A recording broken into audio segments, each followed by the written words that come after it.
Hello friends. In a post that has absolutely nothing to do with my usual topic of golf instruction and the history of the game, I thought some of you might be amused to see how I make my coffee, which I'm pouring right now.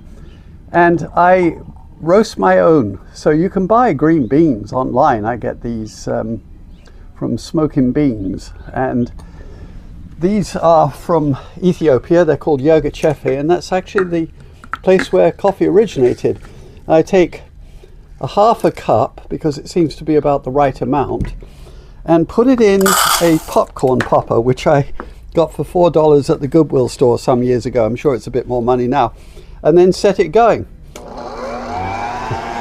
We'll be back in a minute to talk about what changes. So you'll notice now that there's some what they call chaff coming off as the beans heat up. That's the outer layer, like a little leaf that's being popped off the outside of the bean. And with regard to the popcorn popper, I've learned some have the air blowing this way, very bad for doing the coffee. We want one that's this way, that goes around and around, like a whirlpool, and that keeps the beans inside there. I do actually have an additional feature, which is a little actually a little flower pot made out of metal, which I just cut the bottom off, and I perch it there to stop the beans from flying off when they get a little lighter when they've been roasting for a while. So after a few minutes, as the temperature rises and it gets up in the mid 300s degrees Fahrenheit, you'll start hearing what they call the first crack. And it's a bit like pencils breaking. It's quite a loud noise, as you can hear.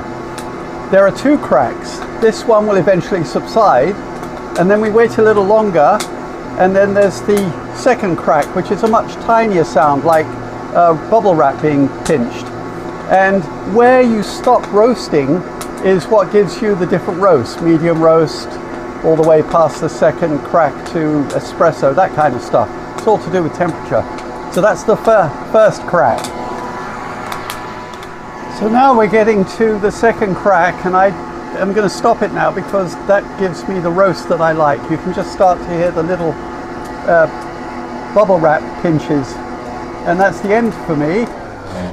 And then I use an 8-iron because this is very hot,